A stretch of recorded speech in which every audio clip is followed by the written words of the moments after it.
오늘 이 시편은 맞쓰길 곧 하나님 앞에 심령을 쏟아서 하나님 앞에 드리고 또 기도지만은 교훈적인 그런 내용을 담고 있는 그 기도입니다. 7절에 보면 의인들이 나를 두른다. 이 말씀이 우리가 허다한 증인들의 무리가 있고 이 세상을 살 때 많은 믿음의 그런 동역자들과 또 믿음의 지체들이 있습니다만은 특별히 이 오늘 시편에서 이 마지막에 이 말씀은 다윗의 상황을 잘 말해주고 있습니다.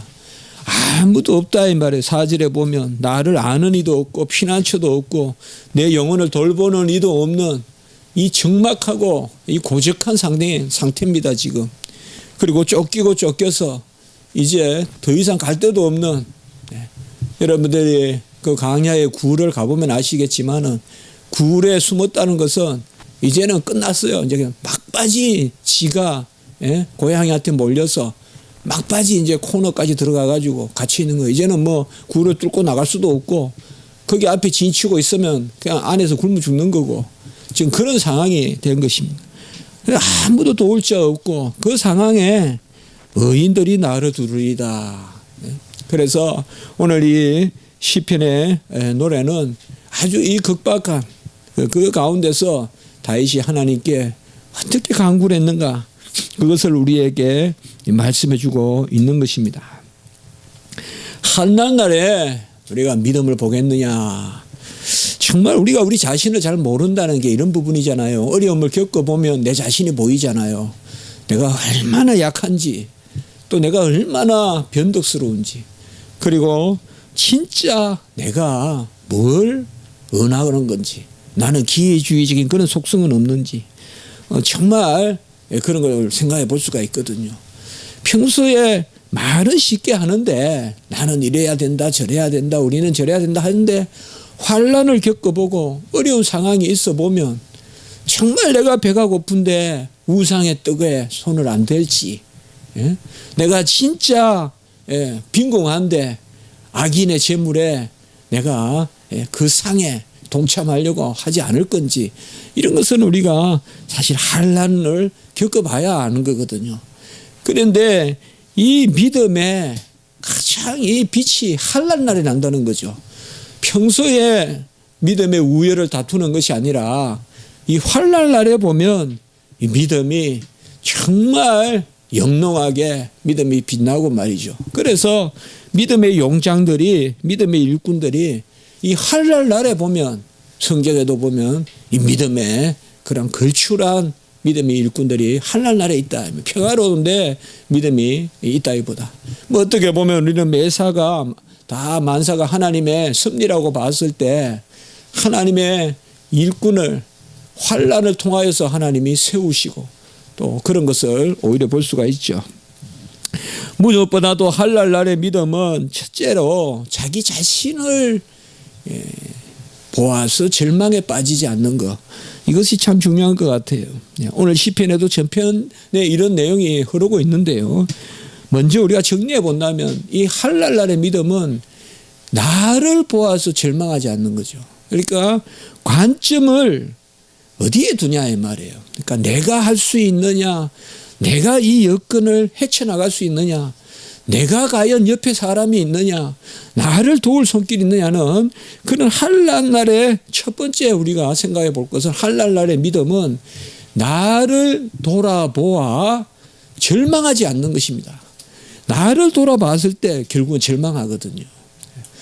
이 환난은 객관적인 그러한 상황으로 우리에 와닿는 거고 사실 환난이라는 게 뭡니까? 내가 감당할 수 없는 게 환난이거든요.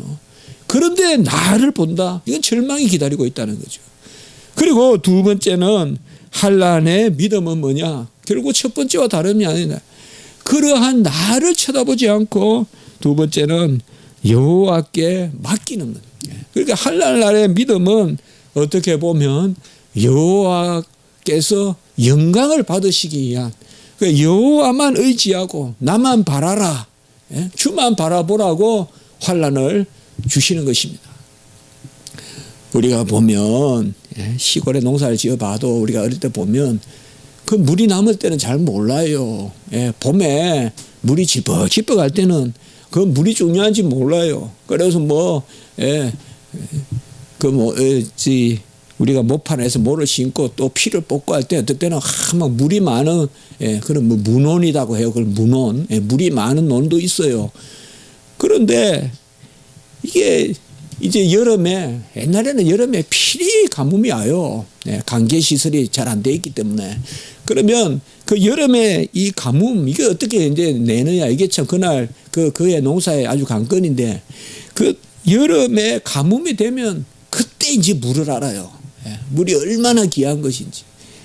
그래서 물 때문에 뭐 싸우는 것도 있고 다반사고 뭐 물 때문에 뭐 죽이니 사니 그런 말들도 많이 들어보고, 그 농심이, 농부의 마음이라는 것이 이 그런 거거든요. 그런데 우리가 마찬가지다 이러면 환란을 주신 것은 바로 우리를 바라볼 것이 아니라 여호와를 바라보라. 그리고 정말 환란이 나에게 타고 오면요, 내가 보여요. 예? 막 환란이 생기면 손 내밀고 싶거든요.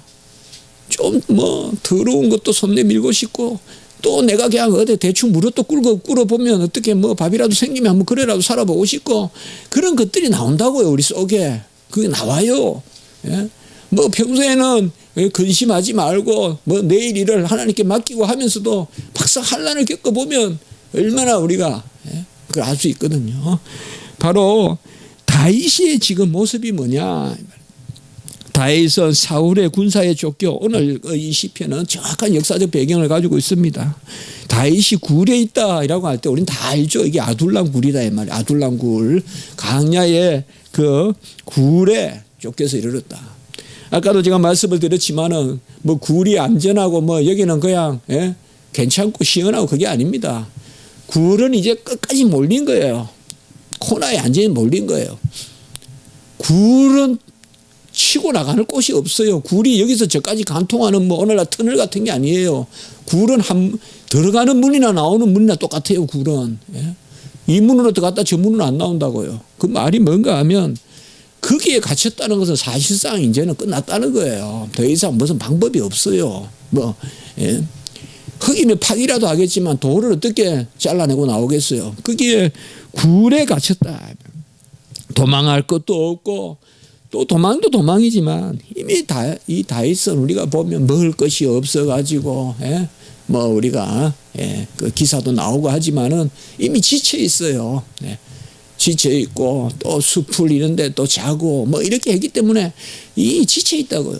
이제는 사실상 포기하는 그런 이제 단계까지 온 거예요. 그래서 4절에 보면 오른쪽을 살펴보소서, 이 다윗의 처지를 잘 말해주고 있어요. 오른쪽을 살펴보소서, 나를 아는 이도 없고 피나처도 없고 내 영혼을 돌보는 이도 없다. 이면 오른쪽이라는 말은 뭔가 하면 나에게 뭐가 있는지 살펴보라 이 말이야. 나에게 뭐 병기라도 옳게 들려 있는지, 아니면 내가 손잡고 갈 친구라도 있는지.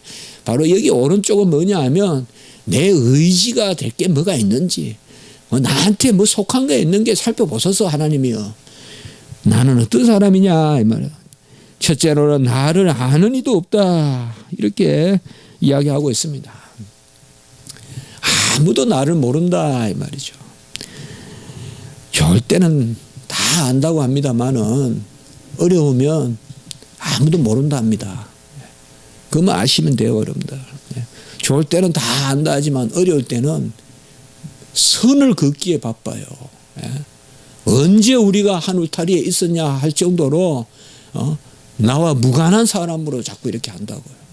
그게 인지상정이에요, 사람들이. 그게 우리나라 말도 있는 거예요.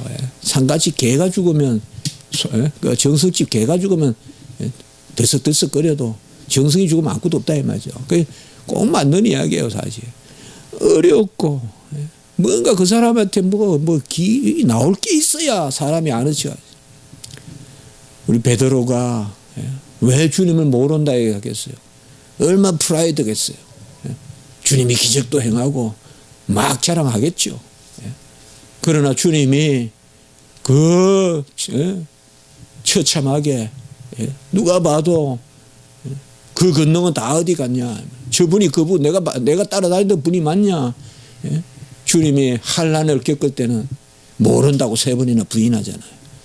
다윗도 마찬가지다 이 말이에요. 천천히고 만만이고 뭐 아무리 기름을 부음을 받았더라도 지금 다윗이 처해 있는 상황이 뭐냐? 분명히 하나님은 이런 상황을 만든다 이 말이에요. 존귀하게 간을 씌운 그의 백성에게 이러한 낮아짐을 주님이 주세요. 그러면 아무도 몰라요. 그러나 주님이 아시는데 우리 주님도 베드로는 부인했잖아요. 그러니까 나를 아는 이도 없고. 참 저는 요새 아는 사람이 많습니다만 신학교 들어올 때 정말 아는 사람이 한 사람도 없었는데 그럼에도 불구하고 왜 아는 이가 아무도 없는 듯한 이런 마음이 있을까요? 이거예요. 그러니까 하나님 그렇게 만드는 거예요 우리가. 아니면 기도를 안 하거든요 우리가. 아무 나를 아는 이가 없는 거예요. 손 뻗칠 데가 없는 거예요. 손 내밀 데가 없는 거예요. 그리고 바로 뭐예요? 나의 피난처도 없고.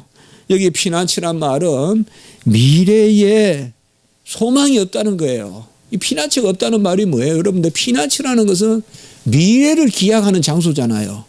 그렇지 않아요? 여러분들 돌아올 것을 생각하고 가는 곳이 피난처예요. 난을 피해서 갔다가 다시 온다는 소망이 있기 때문에 피난을 가지. 소망도 없으면 여기 포탄 떨어지고 저기도 포탄 떨어지면 피난 안 가요. 여기서 포탄 맞으나 저기는 포탄 맞으나 그냥 앉아서 죽거나 가서 죽거나 그냥 앉아 있는 거예요. 그러나 피난처가 없다라는 말은 뭔가 하면 이제는 더 소망이 없다 이거예요. 더 이상 소망이 없다.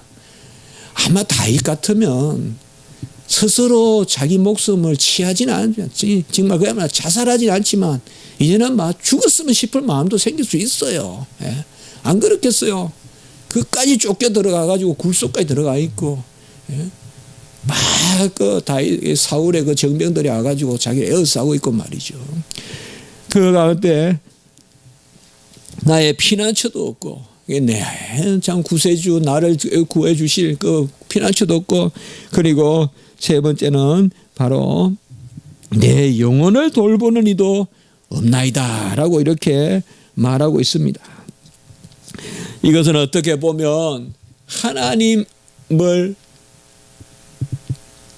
계시지 않는다면 우리가 가지고 생각해야 돼요.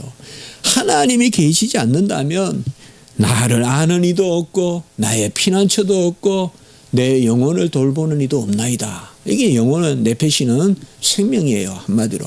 그래서 내 생명을 돌보는 이도 없나이다 라고 이렇게 이야기하고 있습니다. 사실 다윗이 누굽니까?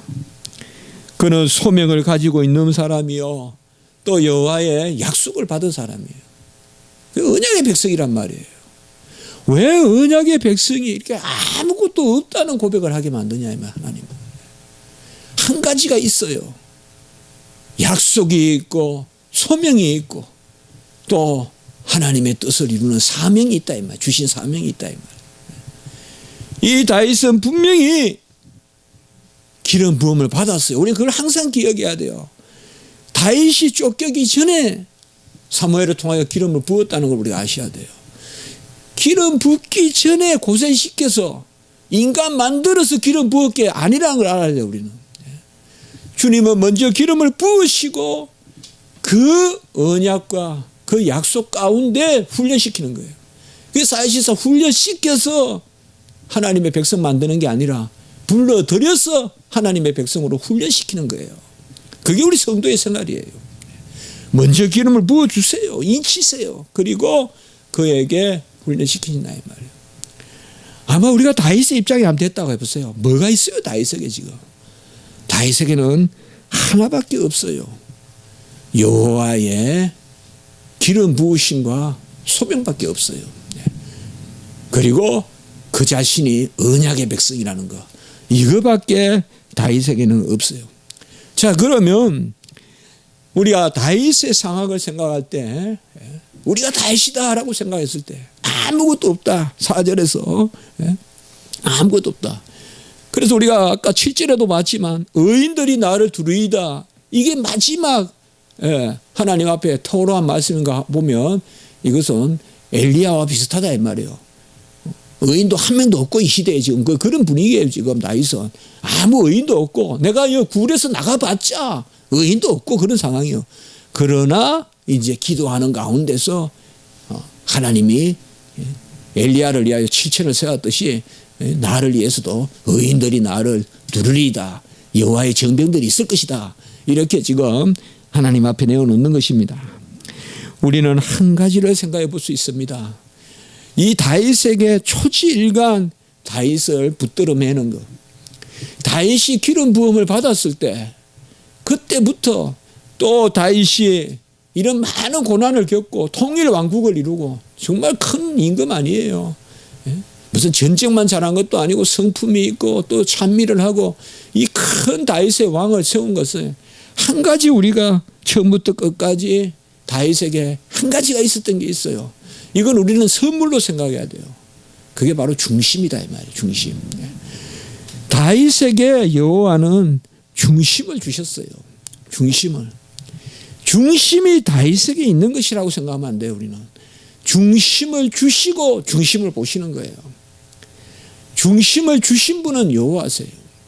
우리가 환난 날에 아까도 말씀드렸지만은 환난 날에 내 것을 찾으면 필히 우리는 좌절하고 절망할 수밖에 없어요. 환난 날에 주신 것을 찾아야 돼요. 여호와께서 나에게 주신 것을 찾아야 돼요. 부정한 종도 전에 설교 한번 했잖아요. 어려울 때 나에게 믿음 주셨다는 것이 생각이 나더라. 그래서 힘이 나더라. 믿음을 주셨다라는 그 생각이 나더란 말이에요. 내가 너에게 믿음을 주지 않았냐. 그 믿음을 네가 겨자씨만큼이라도 써봐라. 아무 일도 아니다 이런 것은 이길 수 있다. 그렇게 하신다 이 말이죠. 이 다윗의 중심 오늘 이 시편에서 우리는 그걸 한번 생각해 여러 가지 볼 수 있겠지만은 이 중심에 합하고 언약이 있고 이 가운데 다윗은 지금 굴 속에서 뭘 하고 있느냐. 우리가 생각할 수 있지만 칼빈의 주석은 역시 쉬우면서도 아주 와닿는 게 있더라고요. 보통 사람 같다면 이 상태가 되면 기도도 할 수 없다 이렇게 칼빈은 주석을 해놨더라고요. 보통 사람들은 이런 상태에서 기도를 못한다.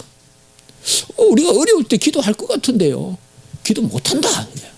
그러나 다윗은 지금 이 어려운 상황 가운데 어떻게 보면 공경이요. 어떻게 보면 우리가 완전히 극단적인 그 상황 가운데서도 다윗은 한 가지를 한다 이 말이에요. 그게 바로 뭐냐 하면 기도한다 이거죠. 기도. 지금 그 불가능한 상황에서 가능을 찾아 나가는 그 기도가 바로 이 기도다라고 이렇게 이야기하고 그 기도 그것이 바로 그의 중심이라는 거죠. 이 다윗의 중심. 참 이것이 우리가 다윗에게 배울 점이다 이거예요.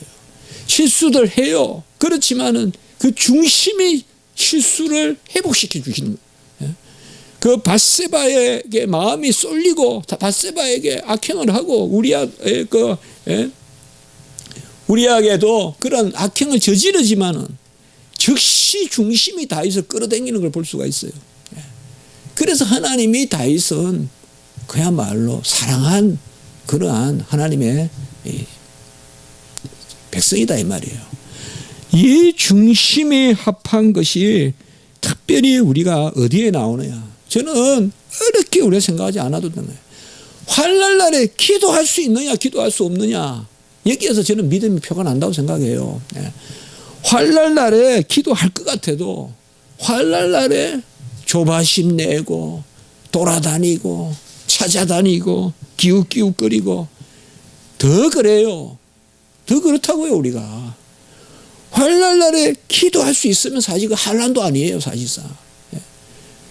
하나님 관점에서 하나님과 관계되는 일로 만들어야 되거든요 우리가. 환난은 나와 나의 대적 간의 문제라거나 환경의 문제인데 이 일을 하나님의 일로 만들어야 되거든요. 이것도 우리가 전에 한번 나누었어요. 우리의 기도는 뭐냐 이 말이에요. 내 일을 하나님 일로 만드는 게 기도거든요. 내 일을 하나님 일로 만드는 거예요. 그래서 하나님이 그래 내 일로 삼겠다 그러면 그게 기도 응답되는 거고 내 일을 하나님의 일로. 그래서 다윗은 여기에서 보면 1절, 2절, 5절, 6절에 보면 계속 이 부르짖는다는 개념이 나와요. 부르짖는다.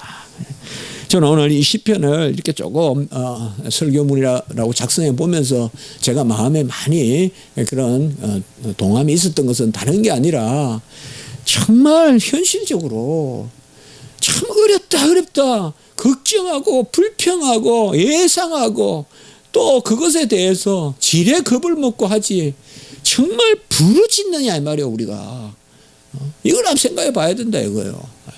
여건이 되고 기쁠 때는 오히려 더 소리내서 힘을 내서 그냥 많이 먹고 힘이 나서 팍팍 소리도 내고 하는데 정말 먹을 게 없고 정말 힘들고 우리 주님 십자가에서 아무것도 없고 소진한 가운데서도 외치면서 기도하셨는데 저들의 죄를 사하라고 우리도 그렇게 가장 어려울 때 기도할 수 있느냐 이 말이에요.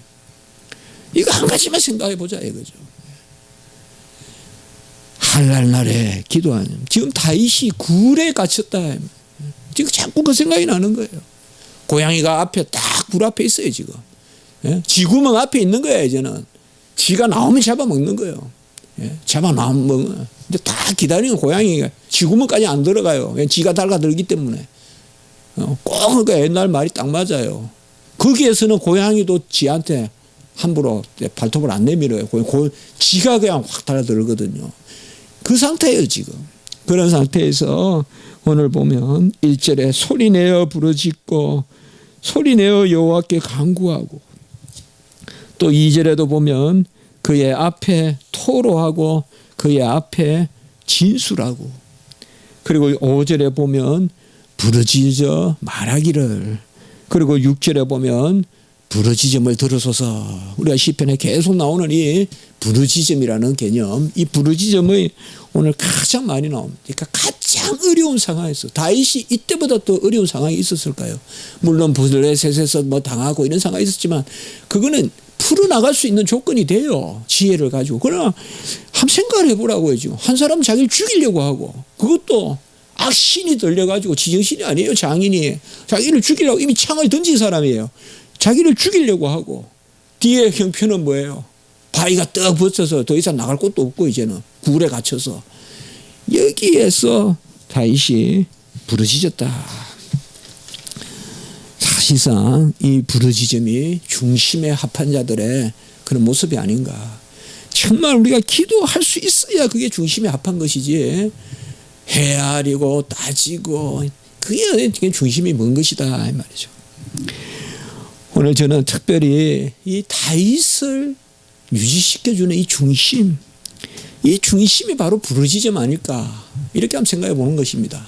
그러니까 다윗이 중심에 합한 자인데 이 중심 가지고 살아요. 다윗은 무슨 시장에서 사람들 끌어모아서 사는 그런 압살롬 같은 지혜 있는 사람이 아니에요. 그런 지혜가 발달한 사람이 아니에요. 다윗은 압살롬 같은 그런 타입이 아니에요. 다윗은 하나님 앞에 고즈넉하게 사는 사람이 이 사람이 하나님과 1:1로 대면하고 기도하고 그런 타입이에요. 압살롬하고 달라요. 정치적으로 보면 압살롬이 훨씬 앞설 수 있어요. 사람 마음 사고하는 거 이런 건 압살롬이에요. 그래서 거의 다윗이 그 압살롬한테 쫓겨나다시피 했잖아요. 사실 쫓겨났죠. 그러나 하나님은 끝내내 이기게 하시잖아요. 다윗을. 그게 중심이란 말이에요. 압살롬은 그런 중심이 없단 말이에요. 다윗의 중심이다 이 말이에요. 우리 한 세 가지 정도 간단하게 한번 생각해 볼 수 있을까요? 중심은 뭐냐? 오늘 말씀을 통해서 볼 수 있는 것은 심령을 하나님께 토로하는 것이다 이 말이에요. 내 심령을 내가 가지고 있는 것이 아니라 중심은 내 심령을 여호와께 두고 그 안에서 살고 기뻐하고 자라가는 것이다. 내 중심을 여호와 쪽으로 항상 밀어넣는 거예요. 우리가 칼빈이 우리가 있잖아. 내 심장을 즉시 충실하게 드리나이다. 내 중심을 밀어넣는 거예요. 오늘 2절에 보시면 내 원통함과 내 우한의 토로와 진술이다. 내 원통함과 내 우한을 하나님 앞에 토로하고 진술한다 이 말이에요. 여러분 여기 2절의 원통과 우한이란 게 뭘까요? 이것은 바로 주님을 향한 그러한 억눌림이에요. 애통함이에요. 사실상 어떻게 보면 중심이 합한 바가 없으면 이런 우환은 없어요. 이건 다 거짓말이에요. 주를 위한 중심이 있기 때문에 우환이 생겨요. 우환은 뭐예요? 핍박이에요. 원통함이 있어요. 원통함은 뭐예요? 애통함이에요. 우리가 신약으로 말하면 애통하는 자가 복이 있고 핍박을 받는 자가 복이 있고 바로 그거라고 볼 수 있어요.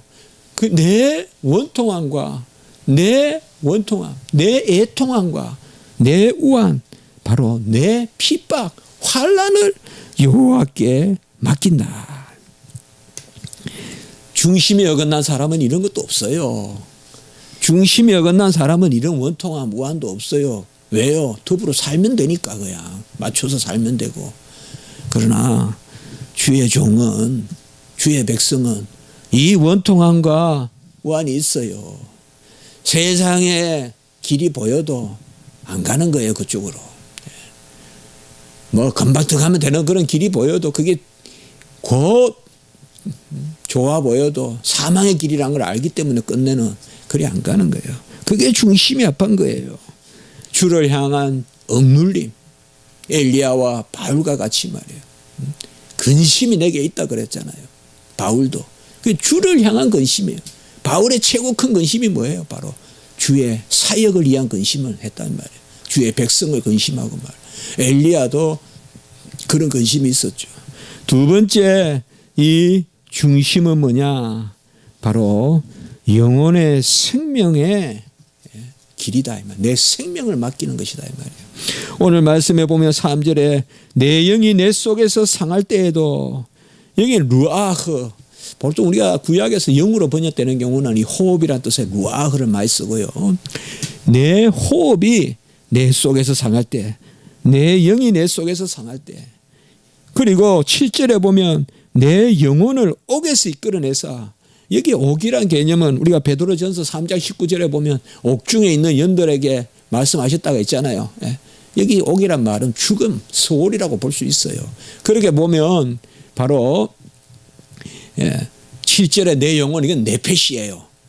그래 다 이 동의어잖아요. 사실은 루아흐, 네페시. 영이란 말은, 루아흐란 말은 좀 더 호흡이잖아요.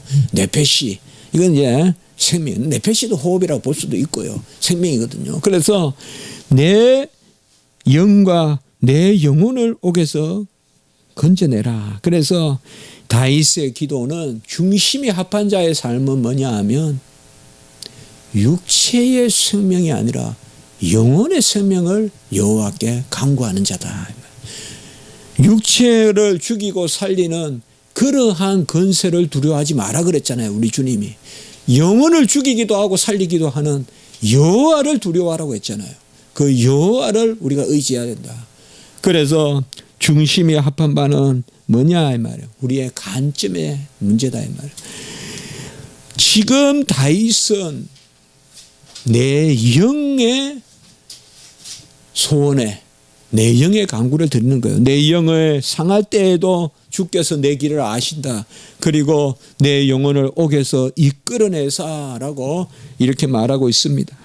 세 번째는 바로 주께서 모든 것을 이루어 주신다는 것에 대한 확신, 바로 언약이 중심입니다. 그 중심이라는 것은 결국은 뭔가 하면 하나님의 약속을 붙드는 것입니다. 이 언약의 약속, 그 이침이 없이는 우리가 중심을 가질 수가 없습니다. 그래서 믿음은 말씀을 믿는 것이고 말씀은 그리스도의 말씀인데 그것이 바로 우리의 중심입니다.